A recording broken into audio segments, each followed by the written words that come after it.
welcome to Stories with Mamas Live.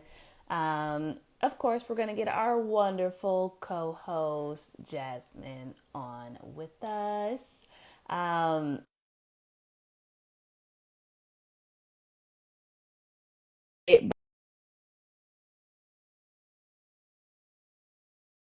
Year-old kid, because my 6 year old is sick. So, um, Hey girl, hey! hey, hey. I was sharing, in true mama form, my 6 year old's home from school today. Oh, oh, oh no, what's wrong? The sniffles, the kid germs, the all the gross stuff that's going around. Yes, ill.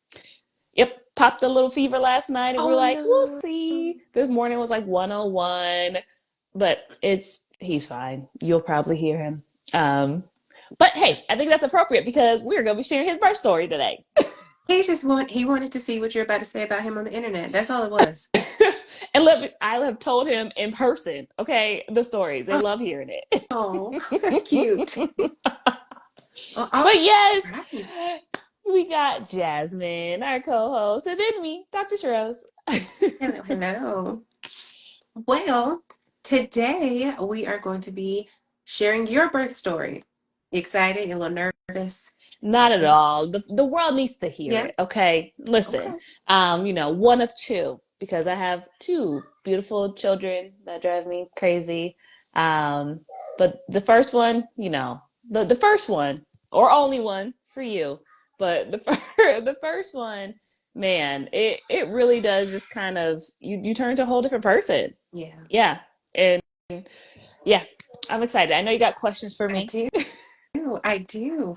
Okay, well, let's just jump right in. I don't think we need to waste any more time. Okay. So, let's start at the beginning. Yeah. How was, how did you find out you were hmm pregnant, and how was your pregnancy? Okay. So with my first, he's six, so this is Mhm. 2017. And me and my husband got married 2016, literally with the goal that we were going to get pregnant, have a kid. I had just started grad school, which, yeah, I don't know why we thought that was the best time. So 2017, we're trying to get pregnant, actively trying to get pregnant. And we tried. I swore I was pregnant. It was like June 2017. I was like, I'm pregnant. That was fast. Great. 2 weeks later, take the pregnancy test. It's negative. And I was so convinced. Okay, look, coughs. I was so convinced that I was pregnant. I actually like went online and got an order for a blood test to go check because I was like, sometimes it says that you're not, but you really are. Um, and I just wanted a kid that bad. Like I want to be pregnant that bad. I thought for years that I wasn't gonna be able to have kids because Mhm. I love them so much. I had raised my younger siblings, and my family had told me, people who love kids this much usually can't have their own. Yeah. And that was in the back of my head. I was like, and then we were trying, and I wasn't pregnant, so maybe that was true. So get the blood test. I'm very much not pregnant. I go through this summer of like depression. Like Mhm. I am sad. I want to be pregnant. All these people are popping up pregnant around me, and I'm just like, where's my baby? Then we try again, and I can tell you the exact date, September 2nd, 2017. Okay. Um, we conceived. We conceived him. And before the 2 weeks, the 2 weeks you have to wait before you take a test, I knew I was like, oh no, Yeah. I'm pregnant. I'm pregnant. My body does this thing where it's like, you real sick. I don't be just like halfway pregnant. I'd be all the way pregnant. Mm. Okay. I was real pregnant. Yeah. Take the test 2 weeks later, pregnant, very pregnant. There was no questions, if, ands, buts about it. So I'm now first year of grad school and pregnant, um, and I'm sick. I say this: I was sick for a week. Like I was like crackers. Didn't want to eat anything else for a week. I thought, man, morning sickness really sucks, but it's not that bad. Why do people complain about this? Mm, mm, For a week. yeah. Why do people complain? Like, it's not that bad. Y'all just a bunch of wussies. Whatever. Hmm. Yeah, no, I learned. I learned the second time around, but first time, first time, it was a week, and I was cool, cool, right? I was had my cravings. Everything tasted so good. Like it was weird. Everything tasted so good. What were your Go cravings? away. Go.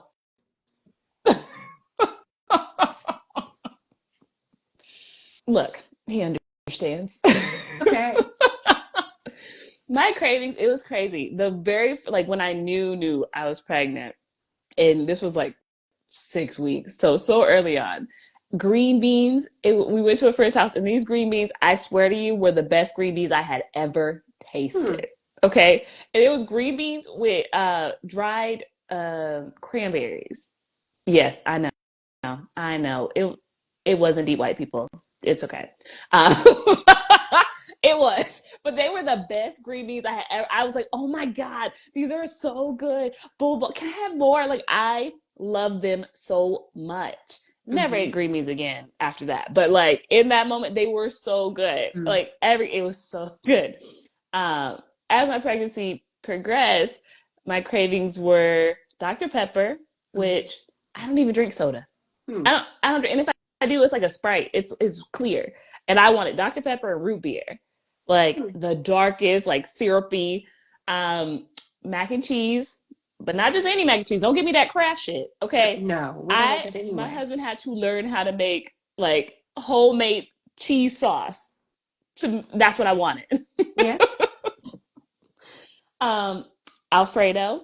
Mm. Yeah. I went through so much Alfredo and spaghetti. Mm-hmm. Okay, Carbs. the Yes. carbs. But my snacks were like Mm-hmm. cashews, dried cranberries, dried mangoes, grapes. Like I was so healthy, man. I look back now and I was like, wow. Can I get a little bit of that discipline Right. now? Because those were the things I was snacking on. So those are my cravings, and I was working so in grad school, working part time, um, and growing this baby, and I was tired. I was Yeah. exhausted, but it Yeah. was cool because all I had to do was come home and go to sleep. Like it was great. It That's was it. like I didn't have no other kid to worry about. Like my husband understood. It was great. So that was like the beginning of the pregnancy. I had a couple scares where I had some bleeding, and everyone was like, this is normal.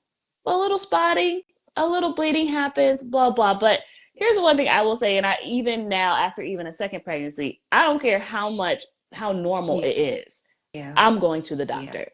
You gonna have to make me know that it's normal and it's okay every single time. Right. Every time. Um, now, knowing now, I know like, okay, it's not something to freak out about immediately, like, but it is something like if you're not comfortable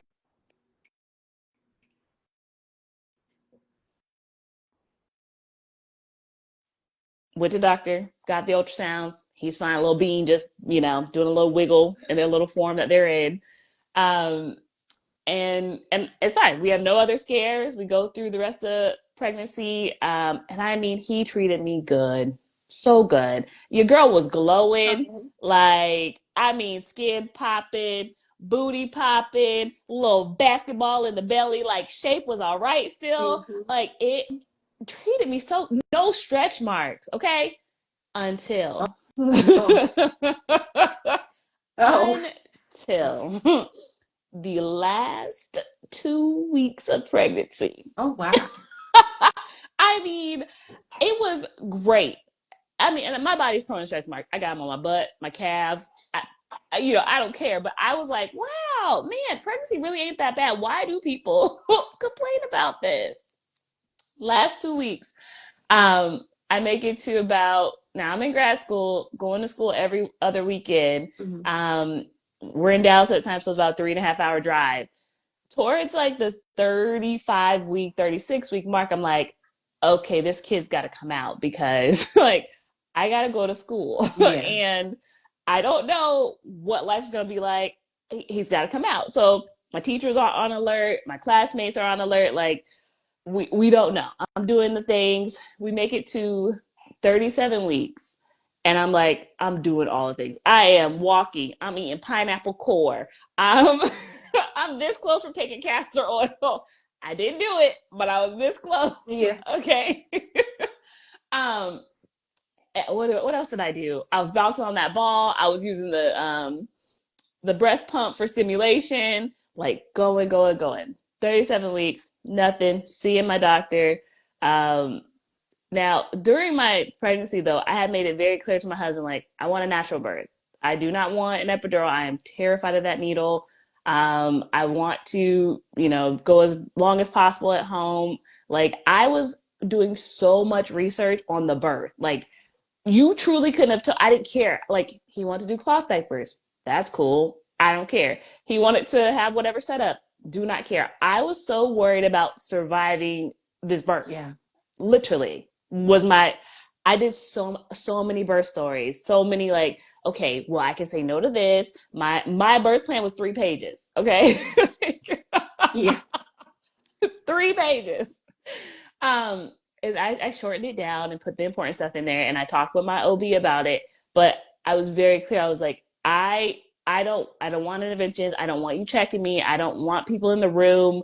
I really just want to go through this process and be in my zone. And she said, all right, if there's anything that we find, anything that's concerning, we'll jump in, but we trust you. Okay. And I was like, okay, wow, cool. That was easier than I thought, right? My husband did not understand it though. He was like, why are you so worried about this birth? Like, this doesn't make sense. He's Yeah. an only child, not much experience with pregnancy and birth. And from his perspective, he's like, it's not really that big of a deal. Like, you just have the baby, the doctors are there. Like, what are you worried about? I'm like, no, sir. Like, that's not the only thing. So we had to have that real conversation of like, hey, me or the baby, what's the choice? Yeah. What's the choice? And I was like, well, of course, maybe the baby. I was like, oh, I don't know. I had to think about it. He goes, you. I said, what?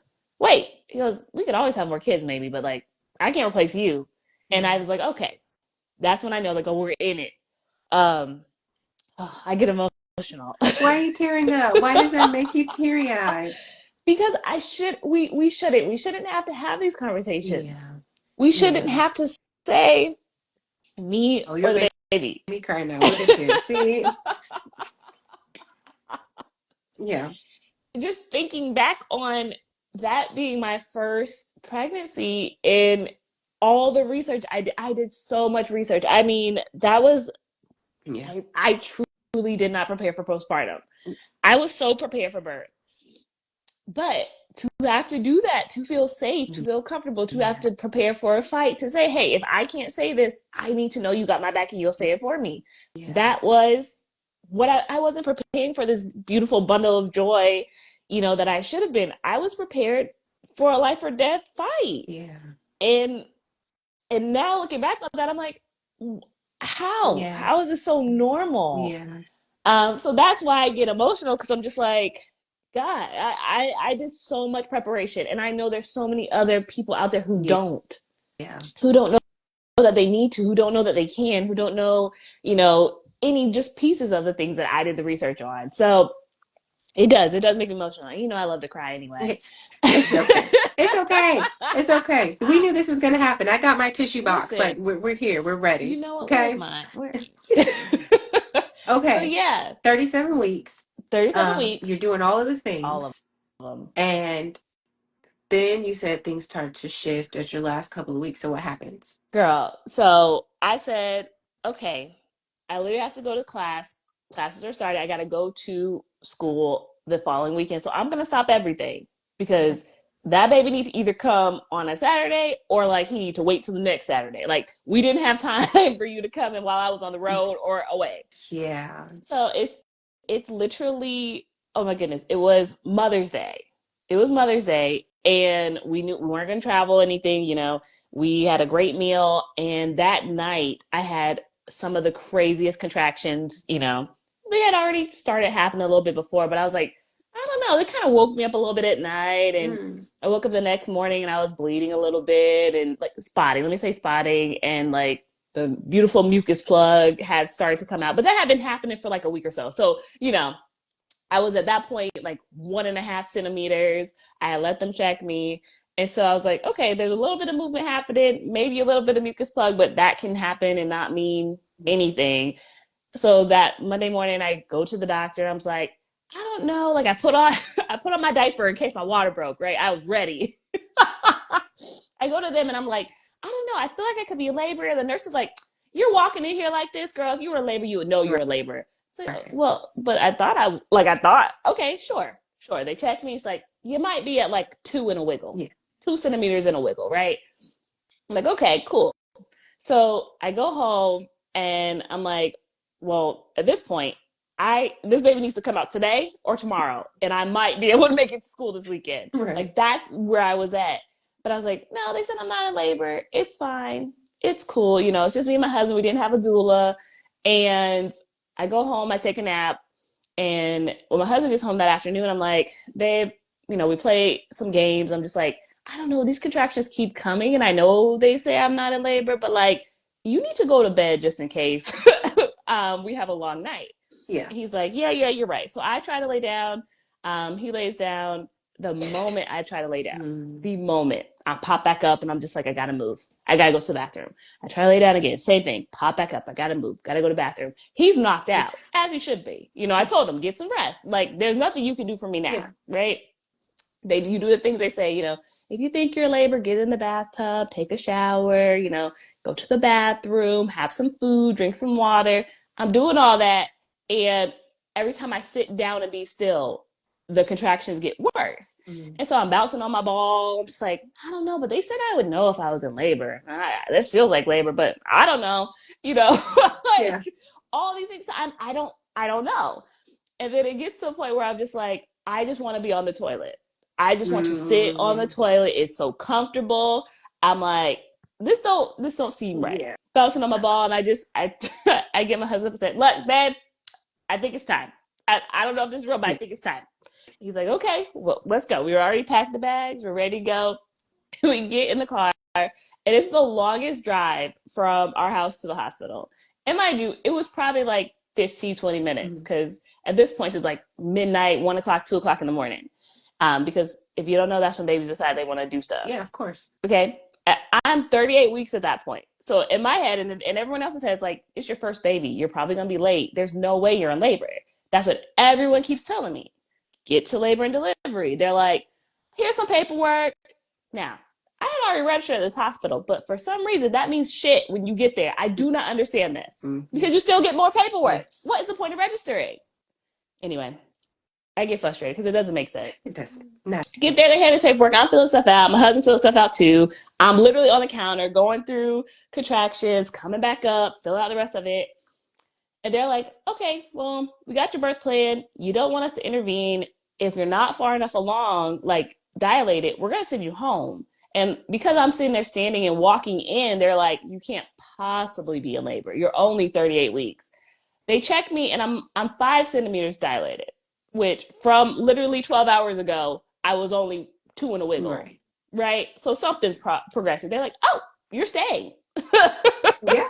Yeah, I know, because I'm in labor. Now, do you believe me? That's essentially how I felt. Like, damn, like, did the baby need to be crowded before someone believed me? Oh. But yeah, so we're 5 centimeters. We're in the hospital, and like we're prepared to have this baby. Yeah. Okay. Yeah, it's you, child. What? He's literally sitting here. Who are you talking about? Is it me or my brother? He's funny. Okay, so you finally make it to labor and delivery. They decide to admit you 5 centimeters. How does the rest of your labor go? Amazing, smooth. Yeah. I was very clear. I was like, I don't want anyone in here. Like, lights were down. I had a whole playlist because I was like, oh, we gonna be dancing. Those cute little videos and stuff people were doing, dancing pregnant in the Mm-hmm. hospital. Wasn't me. Mm-mm, at all. Like, I was in that bed or on that ball bouncing, That was all I wanted to do. Getting up, going Mm-hmm. to the bathroom. I told them, I was like, I don't want an IV. That is too restricting. But Mm-hmm. they're like, you have to have the little hep lock because if we need access later, we want to have it. So I was like, cool, I'll let you do that. Um, and they taught my husband how to do the intermittent monitoring and like put it on, take it off, so they wouldn't have to come interrupt me. Mm-hmm. And they left us be. They told him, hey, don't leave her alone because she's gonna fall asleep. Don't let her be on that ball by herself because she's gonna fall off the ball and hurt herself. Yes. Like, and it was so true. I don't know how many times I remember waking up and be like, where is he? How long have I been asleep? Had no idea. No idea. And it was peaceful. Yeah. When the nurses would come in, my husband would be like, you too loud, bring it down. Because I had a very loud doctor. I'm a loud person Yeah. myself. And my doctor was loud, the nurses were loud. They were like, how we doing, mama? He'd be like, she's doing great, bring it down. Oh, I love that. I love that. Because I wanted it nice and calm. I was in a zone. Like, it didn't matter who else was in that room. It was me and this baby, and we was gonna get this done. Like, that was where we were. Mm-hmm. And so I would get up and go to the bathroom when I needed to, and he would help me.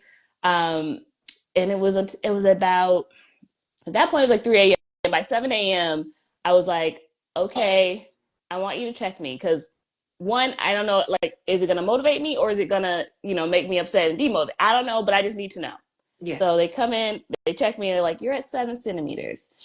I'm like, ooh, okay. It's a Yeah. little progress, right? It's a little progress, but it's fine. So again, I'm still on the ball bouncing. We're just kind of getting through contractions, breathing through them.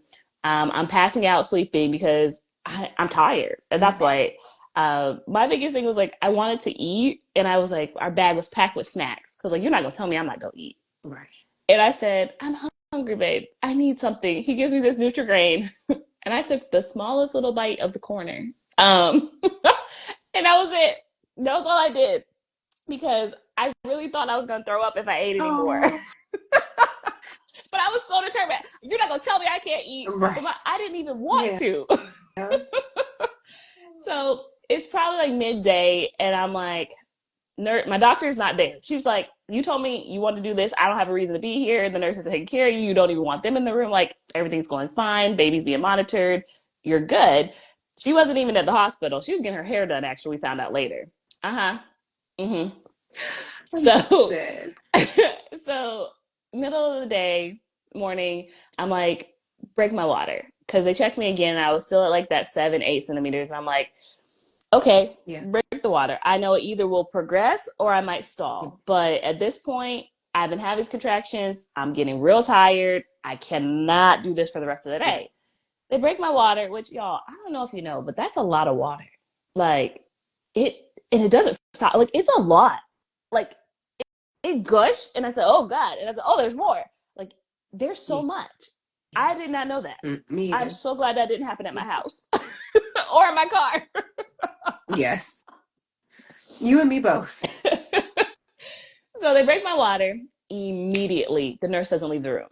Immediately, the contractions are like boom, boom, Wow. boom, boom, boom, on top of each other, on top. And I'm just like, I can't get a break. Like, I remember being like, I don't get a break. She's like, okay, we're there. we're there. She's like, okay, breathe through them like you were. But they were just on top of each other. I don't know how much equipment they bring in that room, but it was so much.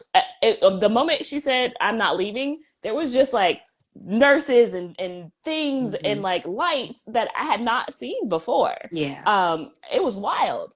And I'm like, okay, whatever. I'm in my zone. I'm on this peanut ball. They got me on my side. She's like, practice pushing. I said, but if it's real, is it okay? Practice. Okay. She's like, if you feel it and you feel like you gotta poop, you're doing good. And I was like, well, did I poop? Because I just wanted to know. I just want to know. And she's down there wiping because I can feel everything. Wiping. She's like, no, no. I said, just tell me. That's funny. Not I I feel just you want to wiping. know. And you're What are telling you me no. wiping if it's nothing there? So it's getting excited in the room. At that point, like, I'm fully Yeah. dilated. Like, I'm there. I'm not moving. I want to be on the bed. I'm on my side. I'm on my back. Like, I'm just trying to find comfort and breathing through them on top of each other, on top of each other. And at that point, it's like the doctor needs to be here. Yeah. And this is the point that I look back and I'm just like, I wish I would not have waited for her, but I did, Mm. and I had to.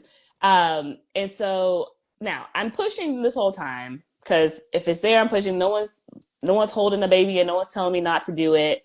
But I'm just like, where is my Yeah. doctor? And they're like, she's coming, she's coming. I was like, no, no, no, she's not coming because she's loud. We would hear her down the hallway if she was coming. She's not in this hospital. I know she's not. Yeah. I remember like, she's not here. Don't lie to me. And so she probably gets there by like he was born before 1. So she gets there around 12 something and she gets everything ready. She's like, "All right, okay, let's get going." Um Gets me on my back on the stirrups because that was the most comfortable position for me. Mm-hmm. Like I tried on my side, I tried other positions, but I was just like, I need to be on my back. At that point, I was like, I'm in control here. Mm-hmm. They get me on my back, and it's probably like 10 minutes later, he's born. Wow. 10 minutes later. I had been doing all this pushing, I had been doing all this practice. Okay. He, she's like, okay, give me some good breath. And here's the one thing they always say, hold your breath and bear down. Mm-hmm. And I knew that was wrong. Even before I was a pelvic PT, I knew that was wrong. I was like, but if I breathe him out, I can control this better. And I like being in control of this, and I don't want to tear. Yeah. So I didn't listen to them. Mm-hmm. I have my eyes closed and I'm breathing out. And she's like, open your eyes, Sha'Rose. Look at me. Hold your breath. And I was like, I'm not going to do it. Yeah. And I did it. He comes out, gets his head out, which was the biggest part of his body, the hardest part of his body. Yes. He had this big old head and this big old belly, but the belly was squishy, so I was okay once the head got out. Get through that ring of fire, you know. Ooh. Head comes out. Get his umbilical cord was so short they couldn't put him anywhere but on my pelvis. Wow. So like they bring him up and literally put him on my pelvis because that's as far as they can get him. His umbilical cord was so short, and he comes out and he pees on me. He found that funny. That's funny. This is their favorite part. I told both of them this part because my other child he did. You know, He pooped actually oh no. on me. Yes. So he comes out, he pees on me, and I'm just like waiting for this big rush of like Mm-hmm. endorphins and stuff that they tell you get, and all I feel is relief. Like, oh, whew, we did it. We're Yeah. fine. He's breathing. I'm fine. You know, delayed cord clamping, all the things, and I don't get this big old rush of like love and endorphins and all that stuff. Like, Mm-hmm. I it just didn't happen for me. My husband's crying because well, he's just watched fucking Miracle of Yeah. Life, like, and I'm like, okay, I'm not. There's no rush of emotion. There's no crying for me. There's no like joy. I mean, I'm excited, but it's like a relief. Not what you anticipated. Not Yeah. what you read about people who are just like, I saw the baby immediately and it was like fireworks went off and magic. And I was like, I didn't get none of that shit. It was Yeah. like, whew, all right, we done. We got this baby out. Like, go ahead, get this placenta delivered and like let You're me right. let me rest. I'm tired and Right. hungry. Hungry. Yes. Hungry. Okay. Um, they cut the clamp, get the placenta delivered. They're worried a little bit about bleeding, which they're like, you're doing a lot of bleeding. Let's give you some Pitocin to try to cut it down. And I was like, fine, that shit burns. It burns. They give me a little bit through the lock. Bleeding stops. We're good. Baby's good. They leave us. And I say, I want a menu. I'm ready to eat. Yeah.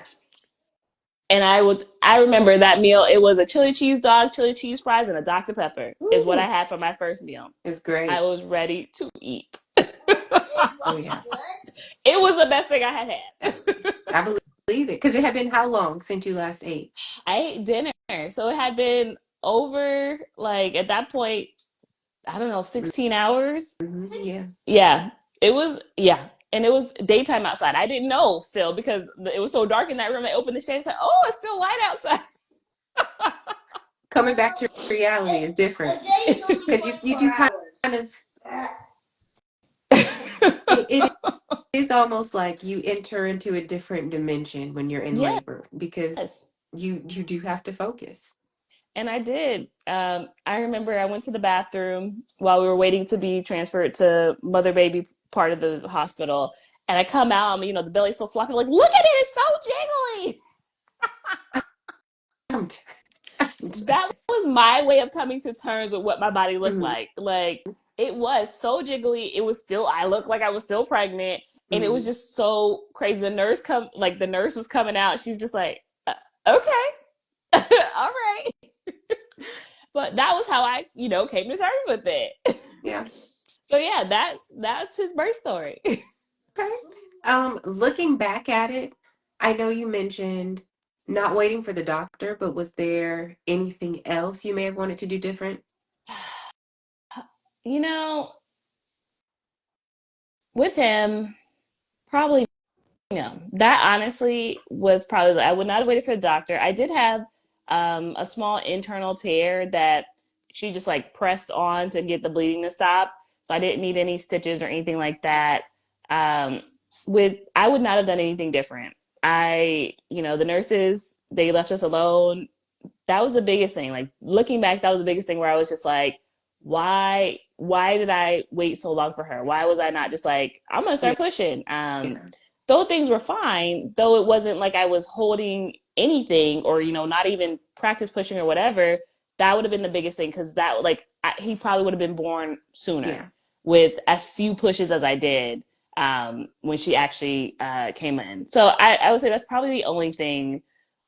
And I might have had my husband take notes. He took some notes, but I might have had him kind of document some of the either video or some of the other stuff when it was just him and me. Mm, Because I don't remember so much of it, and I just have to rely on what he told me. yeah. We got into a fight. It wasn't a fight, but an argument a little bit about the nurse's name. So I was like, her name was not this. He goes, that was her name, and I was like, no, it wasn't. So we went to the postpartum checkup, and the doctor was like, "Yeah, your nurse so and so." I was like, "Oh, I was wrong. I was wrong." You had a lot of other things on your mind, though. It's okay. Yeah, so that would have been the biggest thing, like maybe documenting either videos or just like writing stuff down in those times when I was a little bit more Yeah, coherent to like remember it more. But yeah. yeah, that would be what I would change. Okay. Um, what were your first few days after delivery like? Now, those are things I would actually change. So we had wanted my mother-in-law to be in the room. Me and my mom at that point did not have a great relationship. Actually, at like 5 or 6 months, my mom disowned me, told me, "Good luck to you and your incoming child." So yeah, me and my mom were not. I didn't care if she was there, whatever. So my mother-in-law, though, we've always had a good relationship. She's known me since I was a teenager, and she was supposed to be in the room. I'm Hmm. glad she wasn't, Hmm. but she did show up the day after, and it just so happened that her birthday was like the next day. And so we're in the hospital, we're doing great. She shows up. The doctor comes in and is like, "You did so good. You know what? You could have a bigger baby next time." The day after I had given birth. And I was like, okay, that's not what I want to hear. He was almost 8 pounds and he was 2 weeks early. Yeah, Uh, that's not at all what I want to hear. right. But so she was there for that support. But the moment I got out of the hospital, I was go, go, go, go, Yeah. go. We we went to where did we go? Our first outing was at because we're in Texas, we're in Dallas, so it was at the Cowboys kind of their practice area, and we took my mother-in-law there. So I'm walking around like 2 days Wow. postpartum with a newborn. Yeah, put on these shorts that I thought I looked good in. I see pictures now. I was like, who let me wear these? It was Daddy. Yeah, it was him. But I was like, why was I just like, because that's how I was accustomed. Like, you do something cool, it's over, check, next Yeah. thing. So we went there, and then I actually got in the car, me and my husband and our newborn, and drove to school to go to school that weekend. Wow. 3 days postpartum. Yeah. Wow. So I get to school, and I hadn't told any of my classmates that the baby was born. Um, I I show up and I'm just like not as pregnant anymore, and they're like, so did you have the baby? And I was like, yeah, the baby's here. And So, I do have a question. yeah, You talk a lot about your back and forth to school, mm-hmm. during pregnancy and like right after you're having the baby. Yeah. What was you and your husband's conversation like? How did he feel about you just being go, go, go? He was like, "You gotta do what you gotta do." Yeah. And honestly, that was one thing. Later, I had a classmate.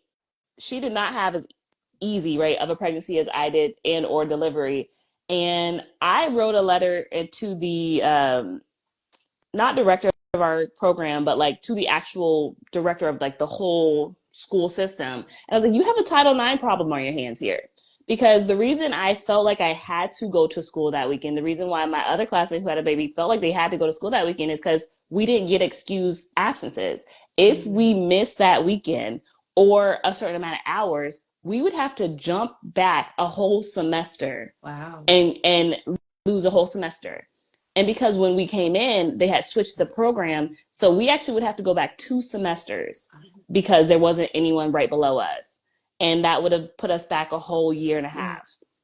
half of school. And it because we're having a baby, which Yeah. should be protected, Yeah. was supposed to be protected.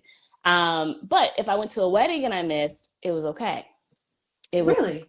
okay, which I later did go to a wedding and they worked around it and accommodated me. But having a baby, they were not willing to accommodate anything. Yeah. Title IX problem. Okay. I love my university because it gave me this degree and like people know it's accredited, all these things. But that was one of the biggest things where I felt like I had to show up. I was also the only Black woman in my class. Like, and also in the school, probably like one of 10 in the whole school, and higher, directors and things like that, bunch of white men. Mm. So I felt like I had to show up. Yeah. I had to show up. I had to be strong. I had to do all these things because one, it was an excuse that I couldn't risk being a year behind in anything. Um,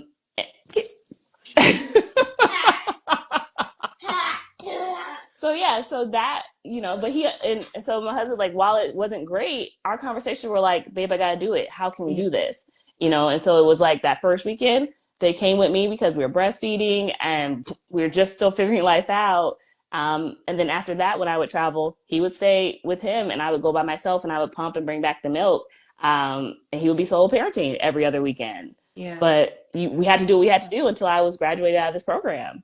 Um, So yeah. how long did you have to do that? So that was my first year. So I did that for 3 years. Wow. He would stay with dad on the weekend, every other weekend, and with me during the day. I didn't go back working part time after that because it just made more sense for me to stay home. But yeah, for the remaining 2 years, because he was born 2018, the remaining 2 years, he would stay with dad on the every other weekend, me during the week, and I would go travel and be in school on the weekends. Yeah. Wow. So postpartum in itself is a whole to do. Yes. What impact do you feel like having to balance the pressure of school, not just the workload, Mm, but the pressure of being one of the only Black or brown people, yeah. being the only Black woman, like how did that impact your postpartum experience as a Oh whole, man. or did it impact it? It definitely did. Like the first, my first day in class, I cried because of all the like hormones and emotions. Like, we didn't bring enough blankets. He's thrown up on all of them. Like, not that big of a deal. We tossed Yeah. it in the washer. We were fine. But like, that's where I was in the middle of my class, away from my baby. Like, Mm. we don't have enough blankets. Um, and then it was just like I was such a headstrong person, and my body was going through all these changes. That's where we first learned go a little bit about pelvic floor therapy. And of course, because I was recently postpartum, like, let's check your stomach for diastasis. And I was like, okay, cool. And they're like, oh, wow, it's coming back together. Great. Like, so I had all of this like pressure to be like, well, your body is what we're showing because you're the one who's in this postpartum phase and like has just had a baby, and you can give us all these examples. And school already is like, PT school's already like, you're naked most of the time, like Yeah. sports bras and things like that, because we have to see each other's bodies and work on each other and things like that. So I couldn't just like be in my postpartumness, Yeah. floppy, whatever. I had to bounce back, you know? At 3 months postpartum, I ran a 10K, which is wild. Yeah, Yeah. is wild. But I was training and running and, all the things to run a 10K at 3 months postpartum, Mhm. which was not enough time Yeah. at all. Yeah. But I was like, but I'm young and my body's bouncing back and it's great. Hmm. Which I later found, like, I have a hernia now that developed after my first year postpartum. Yeah. Like, I wasn't doing the right things that I needed to be doing. Yeah. And that's really like, my OB was, 6 weeks, you're good to go. Like, you're fine. Get back to doing the things. Yeah. But I didn't feel fine. Yeah. And I wasn't. Like, on the outside, I looked great. But on the inside, it was a turmoil. Just Yeah. going, going, going. Yeah. And how did you start to sort through that turmoil? And what did it feel like? What were the things that were going on? Like what was the conflict between what the world was experiencing Sha'Rose Mm-hmm. as versus what Sha'Rose was experiencing herself as? So it was like the thoughts. I hated people hearing my son's name. And even now I struggle. They'd be like, "What's his name?" I'm like, Really? we could just yeah. It was I was so worried someone was gonna find out his name and they were just gonna call his name. He's gonna run away with them and like they were gonna take my baby. Oh, It Those were my thoughts. Like, I didn't even like telling my family his name. Like, it was wild. So that was one of the things where people were like, okay. The other thing is I was convinced someone was gonna see, because I had to be away so much from him. He was with my husband. I was so afraid someone was gonna see my husband with him and think that, they could just kidnap him away from him, because what dad is with their yeah. kid? And they would believe this woman over him, Yeah. and then I would be like, get a call saying that my son had been kidnapped. Like, Yeah. that was some of the thoughts that was happening. Like, but on the outside, I was like, why would you think that?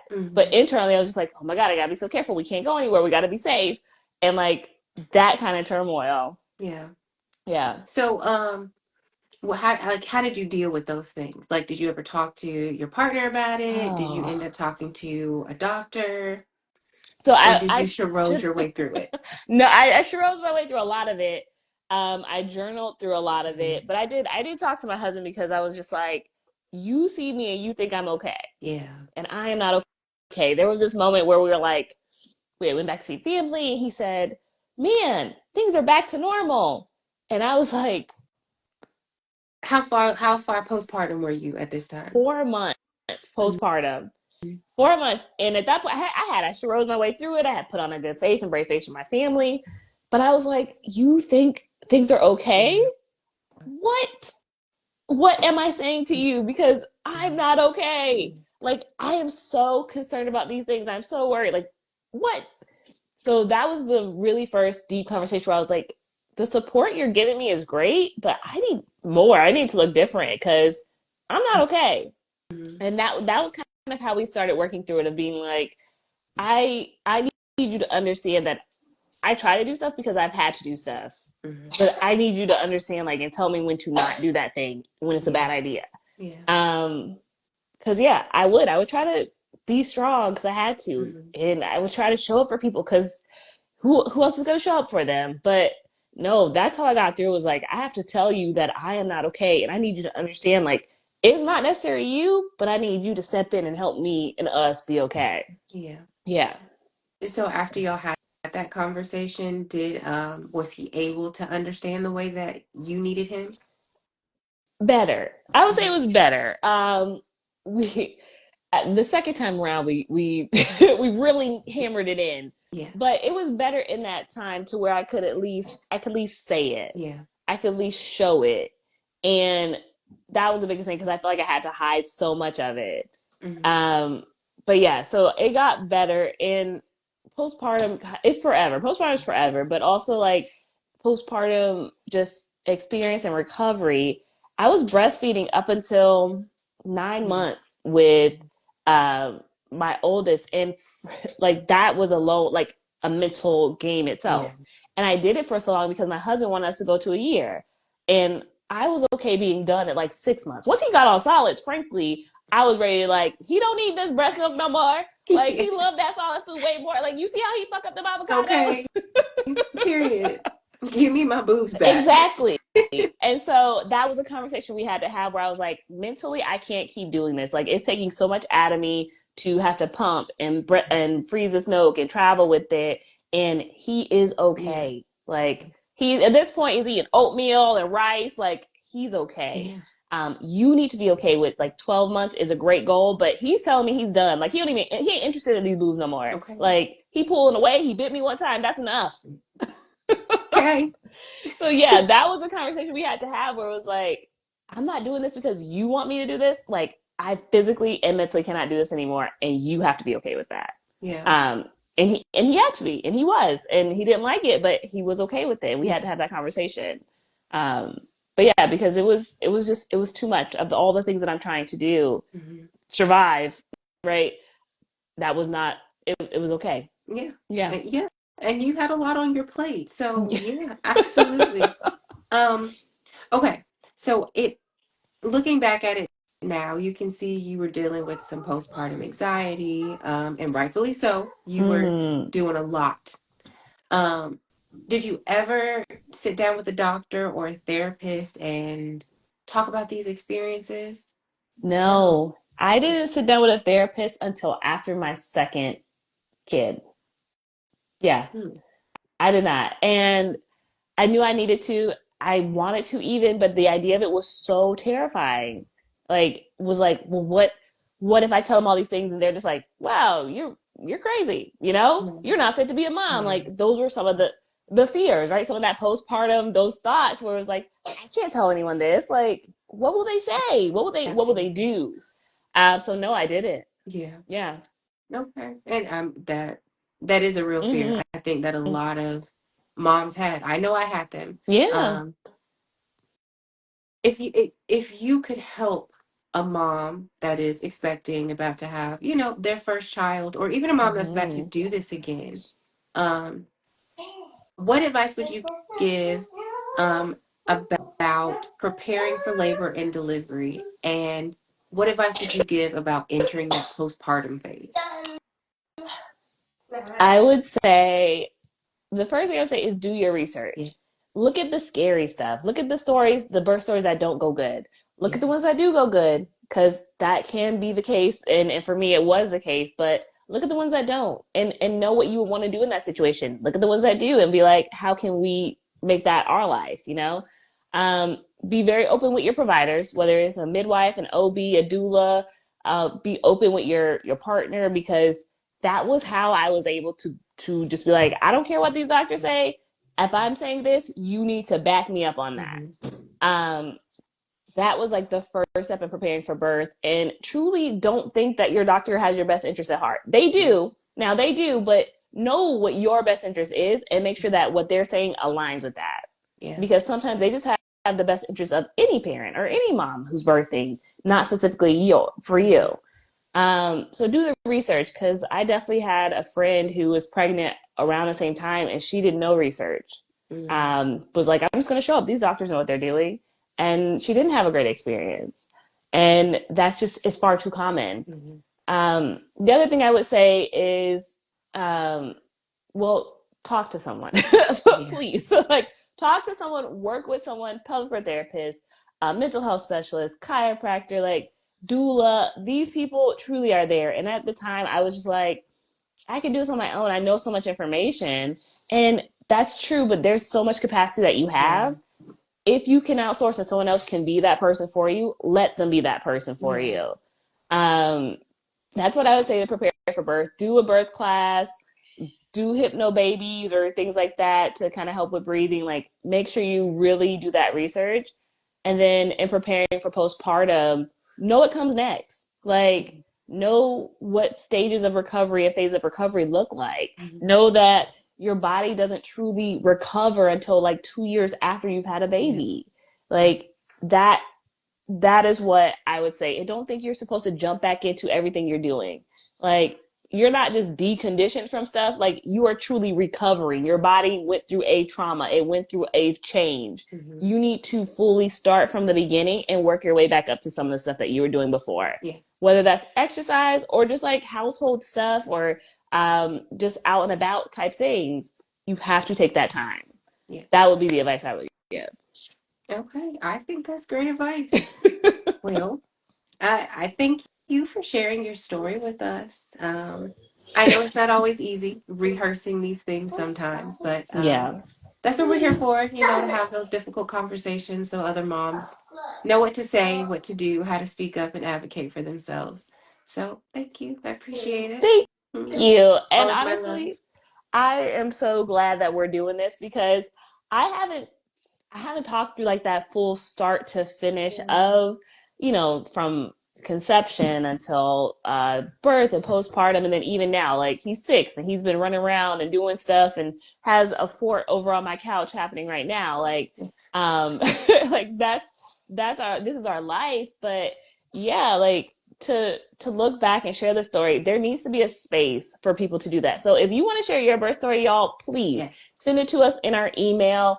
It is PhysioPhitHSV at gmail.com. You can DM us also on Instagram or Facebook. Like, share your birth stories. We want to know, like, it's not enough space usually in our lives and time for us to do that. And it's It healing. is. Like, even like I said, there are some parts that I hadn't fully thought about in years. And Yeah. it came up, you know? Yeah. The emotions came up within that, and that's okay. So hey, if you want us to sit here, let's do it. Let's talk through them because that space is there. That is it's a life change, and it's an important part of your experience. Well, obviously, your son needs you. So, He don't need me. He's fine. But yes, I'm just grateful to be able to share this, and this is one of two. Okay, yes, we have so another next one. week we're gonna hear your birth story. We're gonna go through how it was for you to become a Yes. mama. And I'm really excited about that. And I'm sure there'll be more tears. I'll be more prepared with my tissues. Listen, I don't know why I thought that I would do this. Get your ass on. Without the tears. But yes. So stories with mamas. We are so grateful for y'all being here. You can catch the full recording on our YouTube channel, PhysioPhitHSV. But we will love, again, any questions, comments, things that you have, reach out to us. Anything else you got, Fred? Huh? Anything else you got? No, I think that's it. I think these children are calling us from their different corners. So, yeah. Absolutely. All right. All right, bye. Bye.